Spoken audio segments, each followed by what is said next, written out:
Hi guys, welcome to the Aries Face Mask 2.0 tutorial. My name is Sabrina. I'm coming to you from my sewing room. I did the first Aries tutorial, and obviously as things have progressed and we've gotten more information and seen new ideas and things like that, we always want to improve. So this one is faster, goes together better.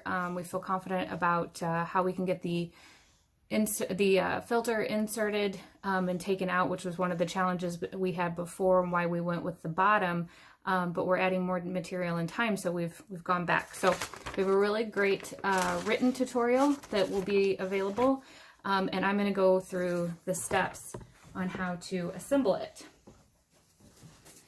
So you will have your pattern, the paper pattern. I like to put packing tape over mine so you can see it's a little shiny, especially when I'm going to use this multiple times over and over again to keep making this mask.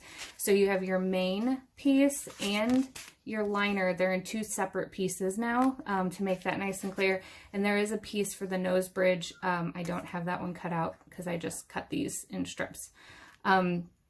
So today my liner is the blue, and my main piece is this kind of cream colored fabric. So I'm going to show you how to assemble all of this together. Get this out of my way. So if you're new here, just follow along. If you are familiar with the original pattern, some of these things will be the same. If you've already pre-cut anything for the original pattern, you will probably find that you can use the liners and things like that to recut. If not, the original pattern is just fine. This one's just faster. So don't trash them. We'll still use them. This is just faster. So I'm gonna make sure you got a good angle on my machine. I mentioned this before. I use what I call a cheater foot. It's a 1/4 inch guide. So it's got this nice little edge on it for me. That makes it easier for me to keep accuracy but also speed at the same time. So I'm going to sew this edge on my main piece, and I do have my right sides together. It's pretty faint, so you may not be able to tell, but my right sides are together facing each other. And then for my liner, it's the solid blue, which means it doesn't really have a right side. Makes it easier for me, but if you have a print, you will want your right sides together. Now I got to work with an amazing gal named Shayna. She helped me with writing the instructions, and we've kind of been working together, bouncing ideas and things off of each other. Shayna is talented enough to steam this open. I am not. So what I do is I clip along the edge, and that softens the curve and allows me to get my iron in there and open up this seam. So you can do it either way. You can cut these to make it easier to open, or you can get your iron right in there and split that seam open. So for mine, I press the iron in here and I just tap, tap, tap until I get this nice and open and rounded, as you can see. And I went ahead and did 2 of these. They're all pressed open.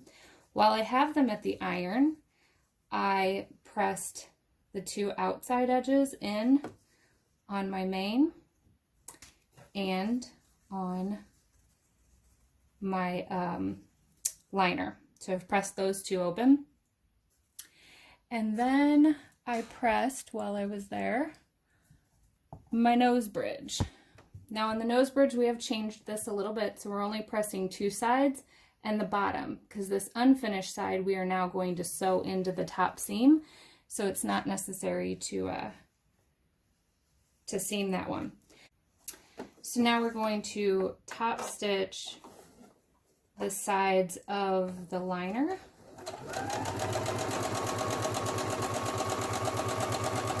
And this gets sewn into the mask, so I do a thing called chain piecing when I'm working on several masks at a time. I'll just put this one up next, and as that one rolls right out of there, I'm going to let this one roll right in. Now you want to make sure you have a gap between them, you're not sewing them together. Or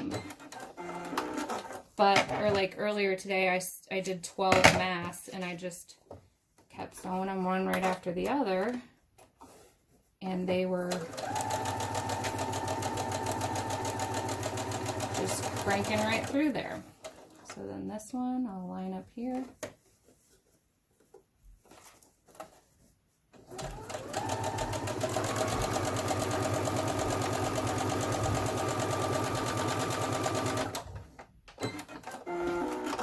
Okay, so now I have those done. Now I need to put together all of my layers. So I'm going to swing this over here a little bit more.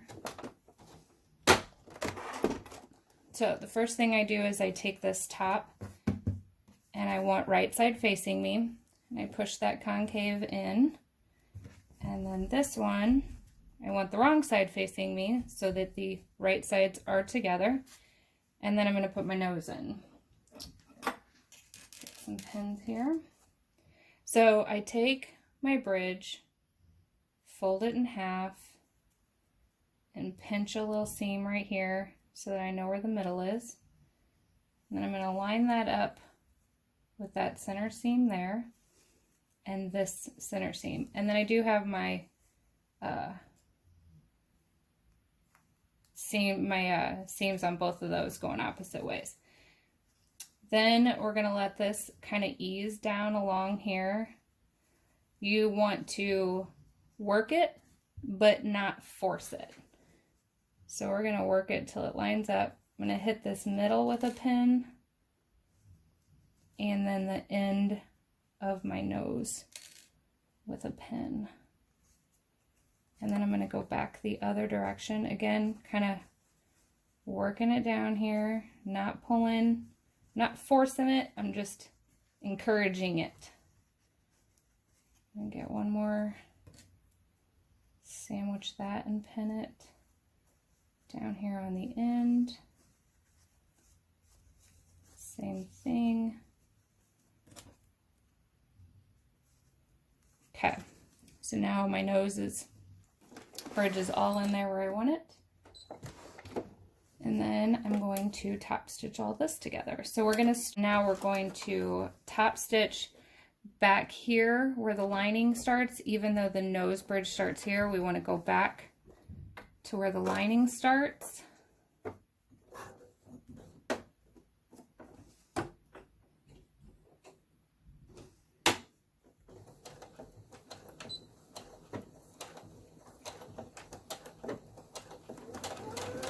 And then as you go along this nose, slow my speed down. Again, you're encouraging it. You're not stretching or forcing. You're just encouraging it to stay where you want it. Right along that edge, curving as you go.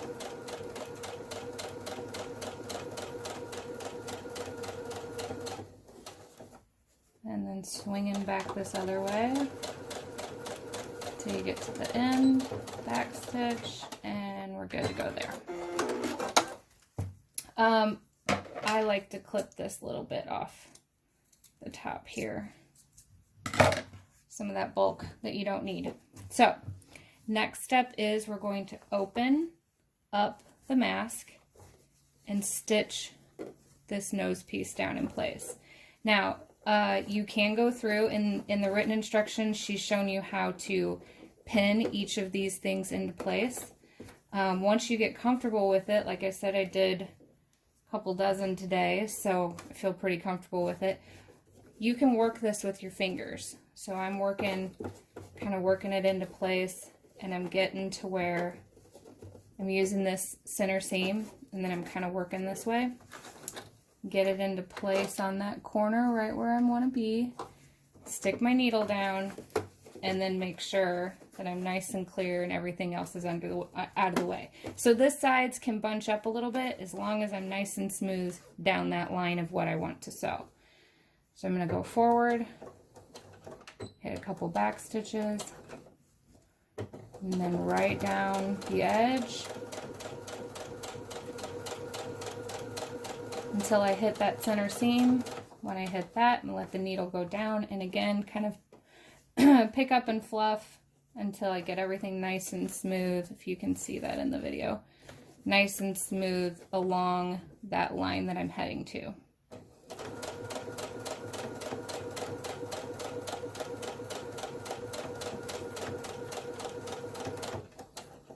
And then we're going to back stitch and cut it off. Okay. So we have one more thing before we can turn it right side out and finish it out. So we're going to keep it inside out. And now we're going to stitch closed this bottom seam. In the Aries, the original Aries, we left that open. We inserted the filter from the bottom, but we found that we are good to go with a side insert. So doing that now.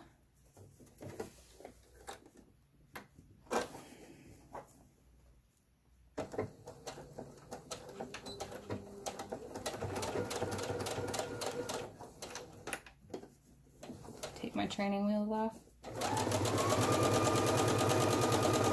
Now when I get to the center, I like to realign, make sure I'm good to go.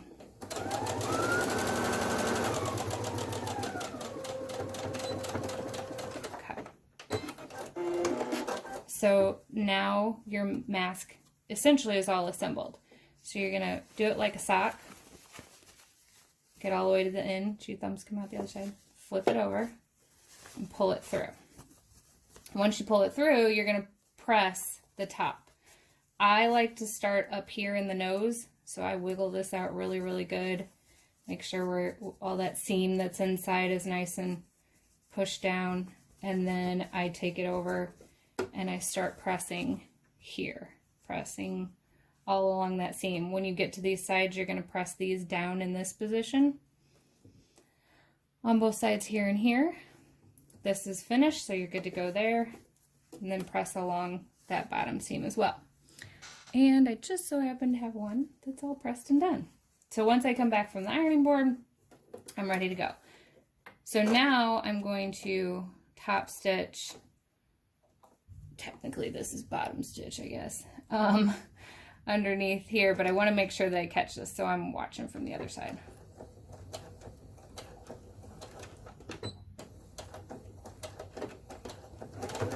So we're going to run this all along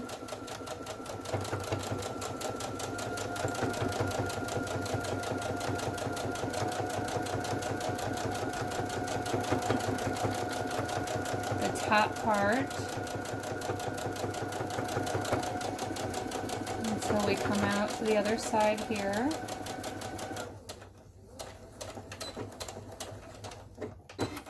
And then we're going to do the same for the bottom.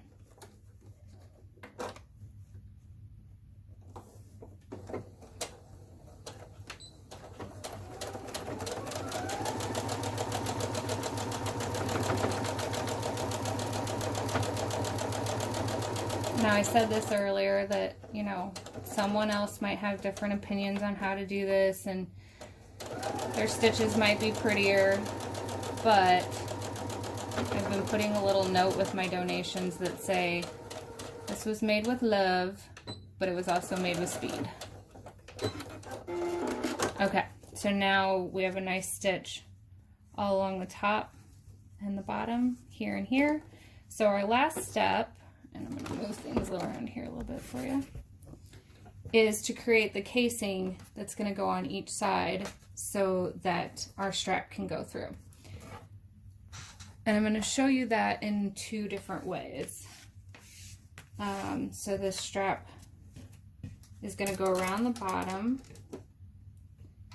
like so.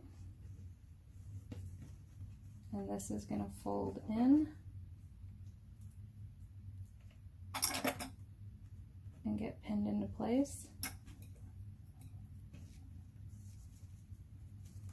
on both sides. And I decided that Shane is a little braver than I am, because I know my luck. I would end up catching my bias tape in this stitch, and then it won't slide like it's supposed to slide. But you can do that. Then you don't have to go through the trouble of trying to pull it through. If you do try to pull it through, you put a safety pin on the end of your bias, stick it, work it through on both sides. You do want your loop to be at the bottom of the mask and your two ends to be open at the top. So I'm going to show you real quick how I did some earlier today, where I simply folded this over. I'm going to take my cheater foot off because it doesn't like to go over other seams.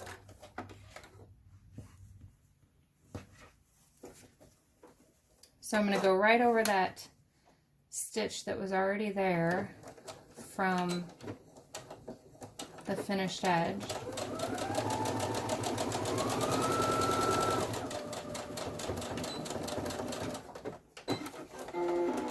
On both sides.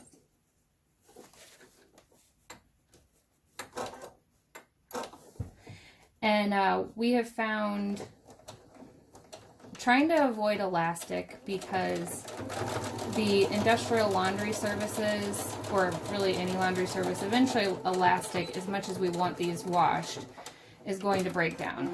So we want to use bias tape, we want to use ribbon, it's not going to last as long, and then other different things, the list will be in there. This is knit material, so it's basically what you would make a t-shirt out of.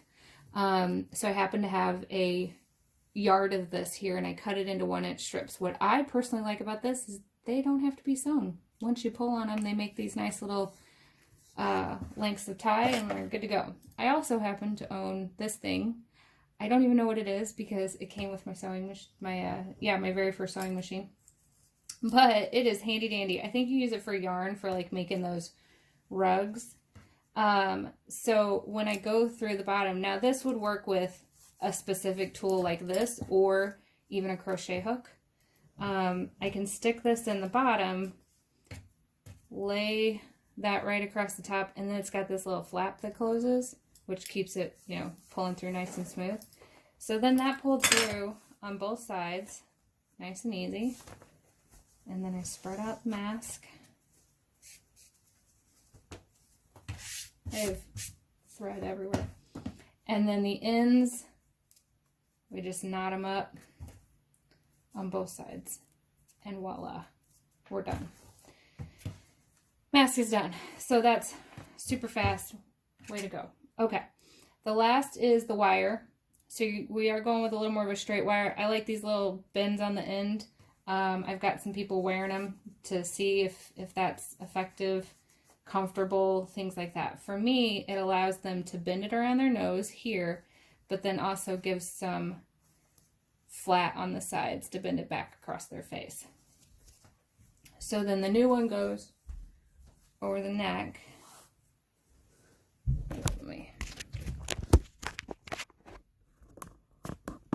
Hello.